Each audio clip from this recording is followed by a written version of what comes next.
Good sermon. All right, at this time, we're blessed to have the first message brought to us by Mark McGarvey, and it's entitled, Jonathan, a True Friend.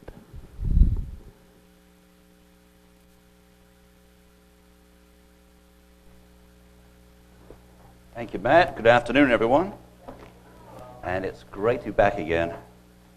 Seems like forever. I know it was 6 weeks, I want to say, maybe 7 weeks, but it's great to be back. See you guys again. And I hope it's coming through online okay. The sound and everything. I know sometimes that can be an issue, but just glad to have everyone here and hope everything goes smoothly. So this message today is actually a suggestion by my son on a message to give. But like the last one I gave on Gideon, I want to concentrate maybe on this next couple of messages on stories both in the Old and New Testament of that are good to study and look at, reflect on, and some of these stories or characters are not mentioned very much, but their story or these personalities can play a major role in the Bible. And so one such character is Jonathan. So who was Jonathan? He was the eldest son of King Saul, the first king of Israel. He is most well known for being a good, close friend of David. Actually, I'm going to put this light on here. It helps. So I just want to look at the relationship between Jonathan and David. And then is there anything we can learn from their friendship as Christians today? And most of Jonathan's story are in the books of 1 Samuel and 2 Samuel, and I'm going to concentrate on 4 instances where the two of them got together and there was a situation there. There are a few other instances where Jonathan is mentioned in the 1st and 2nd Samuel, but I'm going to concentrate on these 4 for my message today. So, for my first scripture, let's get straight into the story here. I'm going to go to 1 Samuel chapter 18, and let's look at verses 1 through 4. 1 Samuel, for those of you who are using your Bibles, chapter 18, and verses 1 through 4. Verse 1. Now when he had finished speaking to Saul, the soul of Jonathan was knit to the soul of David, and Jonathan loved him as his own soul. King Saul took him that day and would not let him go to his father's house. Talking about David here. Anymore. Then Jonathan and David made a covenant because he loved him as his own soul. And Jonathan took off the robe that was on him and gave it to David with his armor, even to his sword and his bow and his belt. Now I'm going to read an excerpt from my study Bible here on these verses because some very important stuff here to notice. This covenant here, quote, "This covenant was a mutual agreement in which David and Jonathan were bound to care for the needs and attend to the interests of each other. It was a treaty as between equals, yet these two men were not exactly equals. Such a relationship had to be initiated by Jonathan because he was a member of the royal household.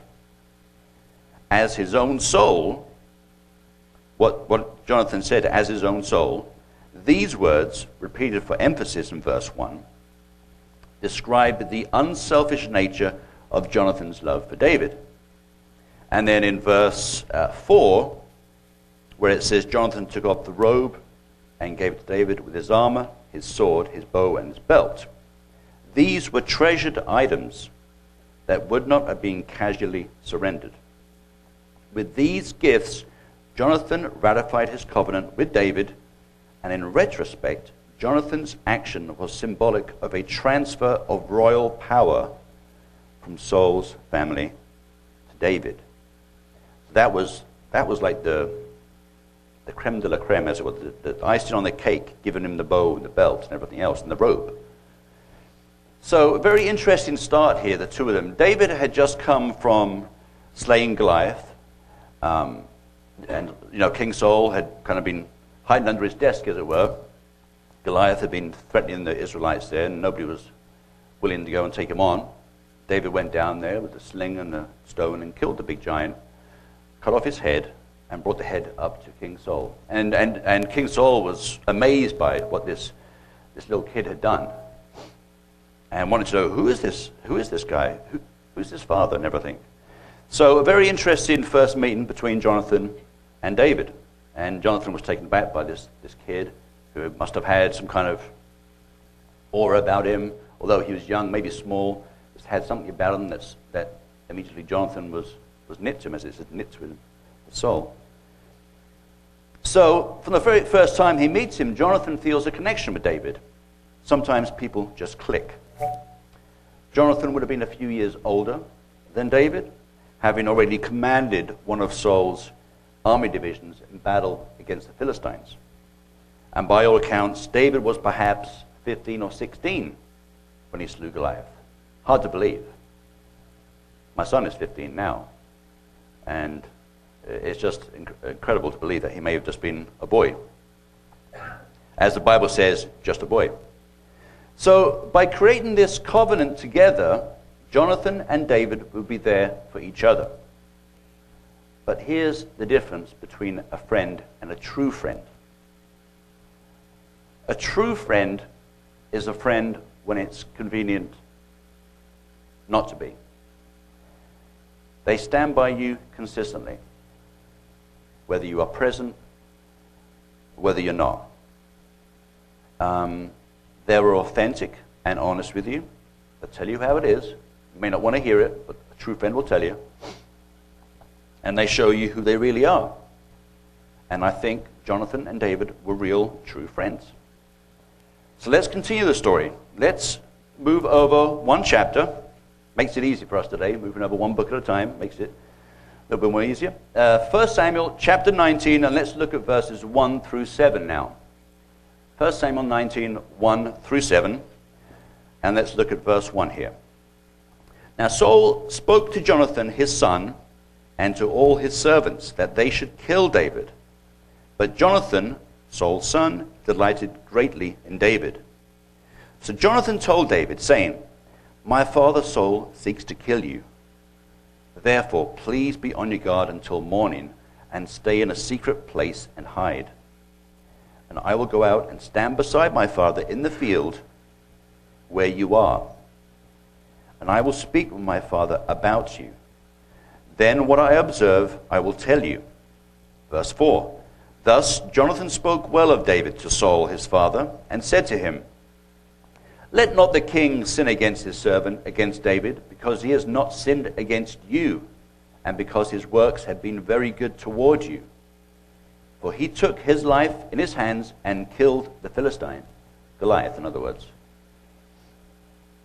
And the Lord brought about a great deliverance for all of Israel. You saw it and rejoiced. Why then will you sin against innocent blood, to kill David without a cause? Verse 6. So Saul heeded the voice of Jonathan, and Saul swore, As the Lord lives, he shall not be killed. Then Jonathan called David, and Jonathan told him all these things. So Jonathan brought David to King Saul, and he was in his presence as in times past.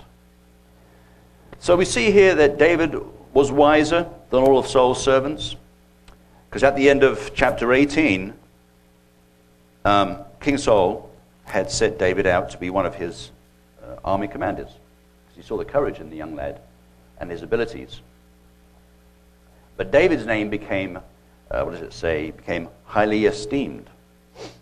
And this made Saul jealous of his fame. King Saul would have these bouts of depression from time to time, dark depression.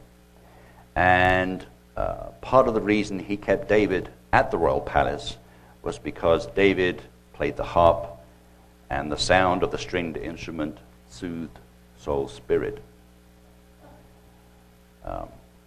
But in this instance, Jonathan clearly comes to David's defense here and acts as a peacemaker between the two. So let's move on to the next situation here. And this is in the next chapter, 1 Samuel 20, And let's begin in verse 1 here. 1 Samuel chapter 20, verse 1. Then David fled from Naioth in Ramah and went and said to Jonathan, "What have I done? What is my iniquity and what is my sin before your father that he seeks my life?" Again, David's on the run here. Saul had tried to kill him again. Jonathan said to David, "By no means. You shall not die. Indeed, my father will do nothing, either great or small, without first telling me. And why should my father hide this thing from me? It is not so." Well, maybe King Saul was hiding some things from Jonathan. Jonathan just didn't know. Then David took an oath again and said, "Your father certainly knows that I have found favor in your eyes." And he has said, "Do not let Jonathan know this, lest he be grieved. But truly, as the Lord lives and as your soul lives, there is but a step between me and death." So Jonathan said to David, "Whatever you yourself desire, I will do it for you." Verse 5, and David said to Jonathan, "Indeed, tomorrow is the new moon." And David wants to give Jonathan something to do here to get away from King Saul, to get away from the palace. So he said, "Tomorrow will be a new moon, and I should not fail to sit with the king to eat. But let me go, that I may hide in the field until the third day at evening.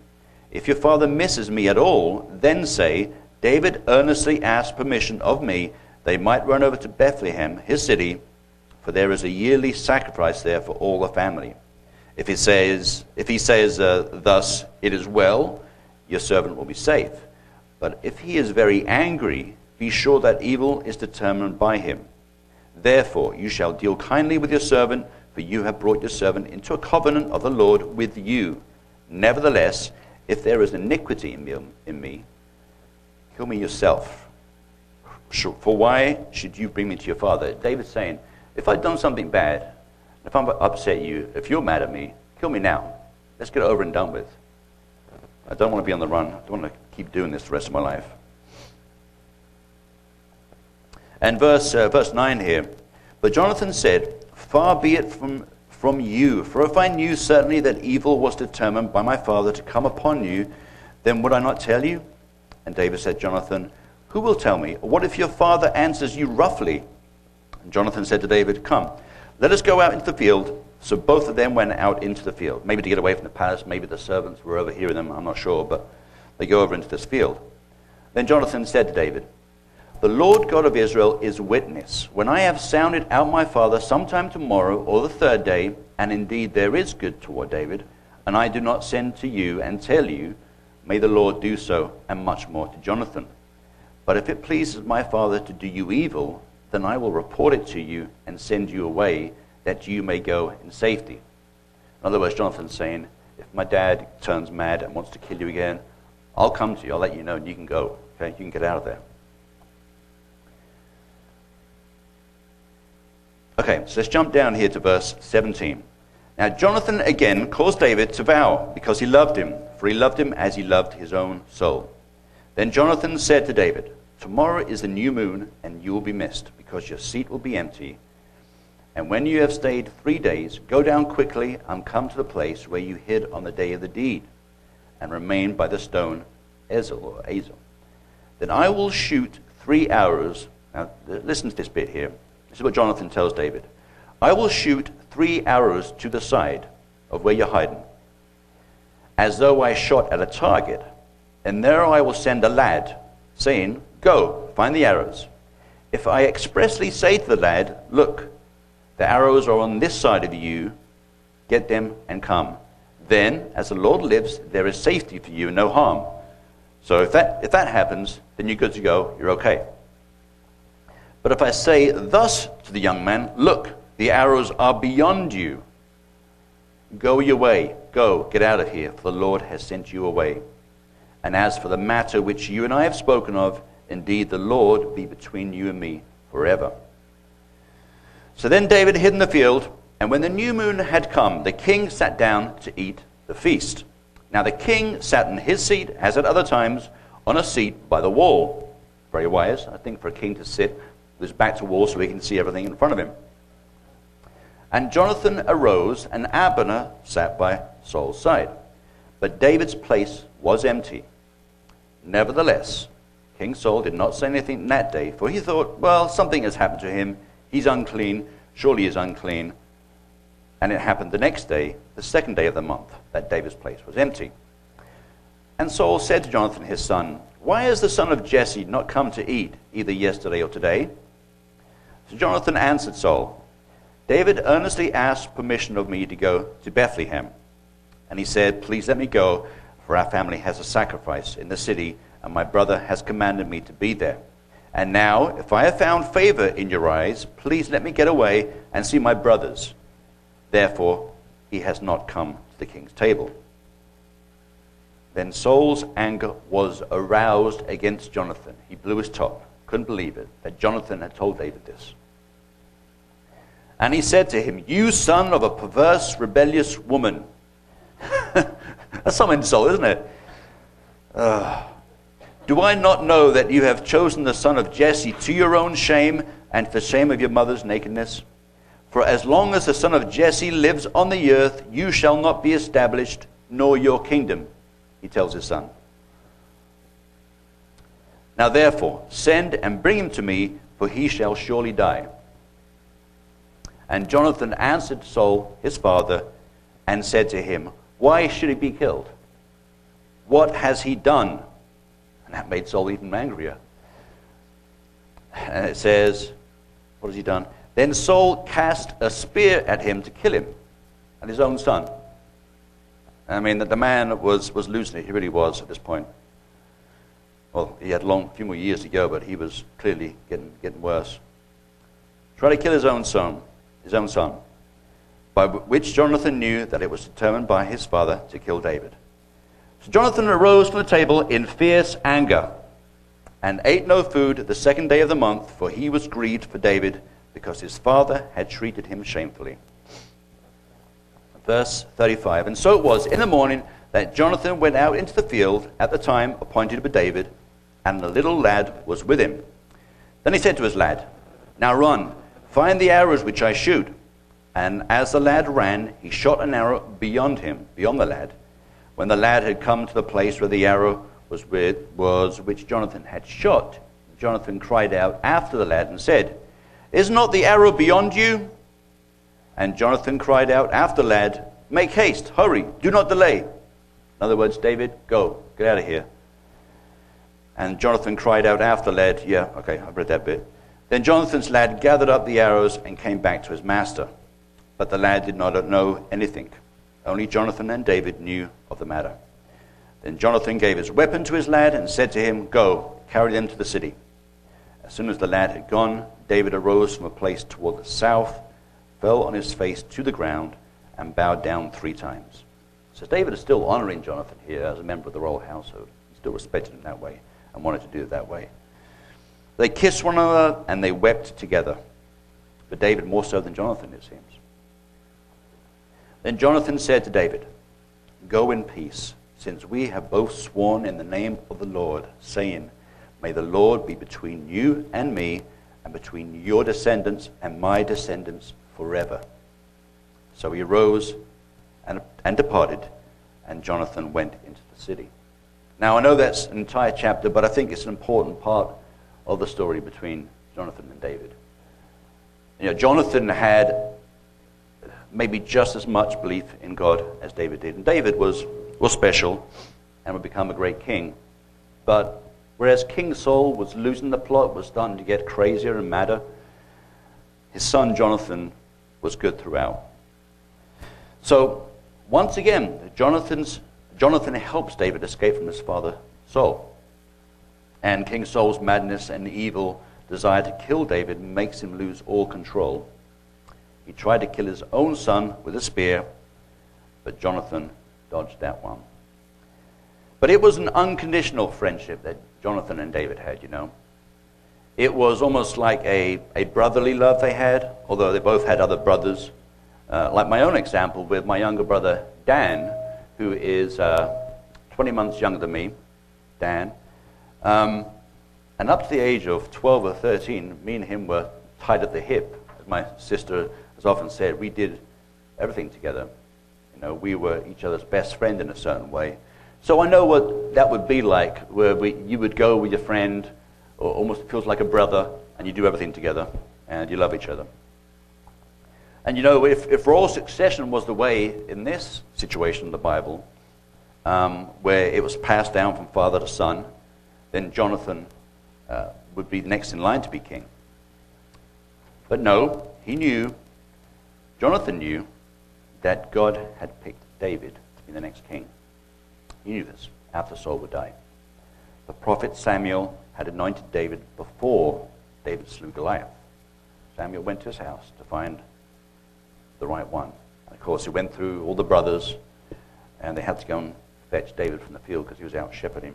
That he was the one that God had chosen to anoint to be the new king. This was God's chosen one, and Jonathan knew that and honored that. David would be on the run for a few more years from King Saul, but it would be a sad end for King Saul and his son Jonathan, as they were both killed in battle against the old enemy, the Philistines. And there's a little story after the death of Saul and Jonathan. I'm going to go to that. It's in 2 Samuel, the very first chapter. 2 Samuel, chapter 1. Now this is an interesting story because of what happens here. Now it came to pass, after the death of Saul, when David had returned from the slaughter of the Amalekites, and David had stayed 2 days in Ziklag, on the third day, behold, it happened that a man came from Saul's camp with his clothes torn and dust on his head. So it was when he came to David that he fell to the ground and prostrated himself. And David said to him, "Where have you come from?" So the man said to him, "I have escaped from the camp of Israel." Then David said to him, "How did the matter go? Please tell me. I want to know what happened there." And the man answered, "The people have fled from the battle. Many of the people are fallen and dead, and Saul and Jonathan his son are dead also." So David said to the young man who told him, "How do you know that Saul and Jonathan his son are dead?" David obviously hadn't heard this. "What are you talking about?" And the young man who told him said, "As I happened by chance to be on Mount Gilboa, there was Saul leaning on his spear. And indeed the chariots and horsemen followed hard after him. Now when he looked behind him, he saw me and called to me, and I answered to him, 'Here I am.' And King Saul said to me, 'Who are you?' So I answered him, 'I am an Amalekite.' He said to me again, 'Please stand over me and kill me, for anguish has come upon me, but my life still remains in me.' So I stood over him and killed him," the man says. And I took the crown that was on his head and the bracelet that was on his arm, and I brought them here to you, David." Huh? I did good, right? Therefore David took hold of his own clothes and tore them, and so did all the men who were with him. And they mourned and wept and fasted until evening for King Saul and for Jonathan his son, for the people of the Lord and for the house of Israel, because they had fallen by the sword. Then David, after a few hours here, he'd wept and given it some time, David sent to the young man who told him this, "Where are you from?" And he answered, "I am the son of an alien, an Amalekite." So David said to him, "How was it you were not afraid to put forth your hand to destroy the Lord's anointed?" Then David called for one of the young men and said, "Go near and execute this man." And the man struck him so that he died. So David said to him, "Your blood is on your own head, for your own mouth has testified against you, saying, 'I have killed the Lord's anointed.'" And I thought that was an interesting part of this story here, because this guy thinks, "Oh yeah, David must have hated Saul, so I'll kill him, and he'll be happy that he's dead, and maybe I can get a reward, and be good." No, nothing can be further from the truth. David, it said, lamented over the death of King Saul and Jonathan. And lament is a passionate expression of the grief or sorrow. And how could he have used Jonathan? If you look on further, if Jonathan had lived, how could he have used Jonathan as a wise counsel during his reign as king too? But it was not to be. So, as we look at this story of Jonathan and this friendship with David, as Christians living today, we need to know who our friends are. Difficult times, tribulation is in our future. We will be asked to stand for what we believe in, And do we have true friends that will stand by us? Our greatest friend, our eldest brother, is our greatest advocate, and that's our Lord, Jesus Christ. And he is always there for us, always available, 24/7, 365 days a year. He didn't shut down his business when the coronavirus came to town. He's still going. No, he's always there for us. And when that temple veil was torn in two, when Jesus died on the cross, we gained access to the Holy of Holies. We gained access to God the Father with Christ as our intercessor. So our greatest friend suffered. He was beaten and died for us. And then after 3 days, rose again. His death was our salvation. Our great friend laid down his life for us. And on that note, I'm just turn to my last scripture here, back to the New Testament and the book of John, chapter 15, and verses 13 through 17. John chapter 15, verses 13 through 17. John 15, 13 through 17. There we go. Verse 13. Greater love has no one than this, than to lay down his own life for his friends. You are my friends if you do whatever I command you. No longer do I call you servants, for a servant does not know what his master is doing, but I have called you friends, for all things that I heard from my Father I have made known to you. You did not choose me, but I chose you and appointed you, that you should go and bear fruit, and that your fruit should remain, that whatever you ask the Father in my name, he may give you.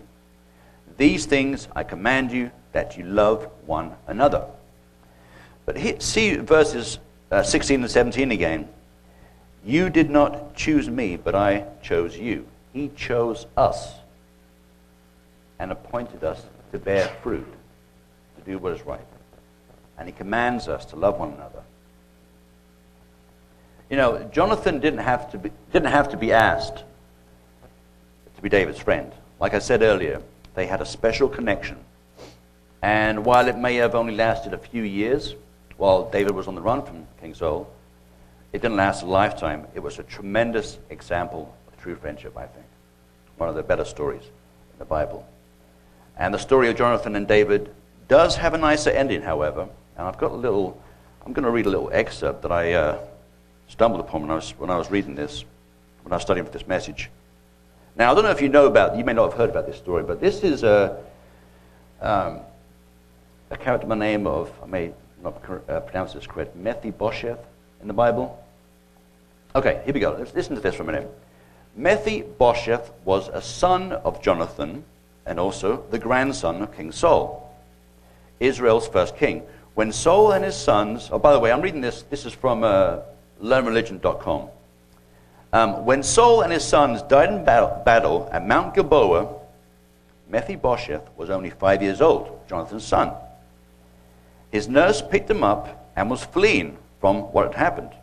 But in her haste, she dropped him, and he injured both his feet, and making him lame for life. Many years later, David had become king, and inquired about any descendants of King Saul. Instead of planning to kill the previous king's line, as was the custom in those days, David wanted to honor them in memory of his friend Jonathan and out of respect for Saul. King Saul's servant Ziba told him of Jonathan's son Mephibosheth, who was living in Lo-debar, which means land of nothing. David summoned Mephibosheth to court, and this is what David told this man. And this is recorded in 2 Samuel chapter 9, verse 7. Don't be afraid, David said to him, for I will surely show you kindness for the sake of your father Jonathan. I will restore to you all the land that belonged to your grandfather Saul, and you will eat at my table. Eating at the king's table meant not only enjoying the best food in the country, but also falling under royal protection as a friend of the ruler. Having his grandfather's land restored to him was an unheard of kindness. So that little bit there I wanted to finish on, because David did remember Jonathan. And Jonathan's son, who had been forgotten about and lost.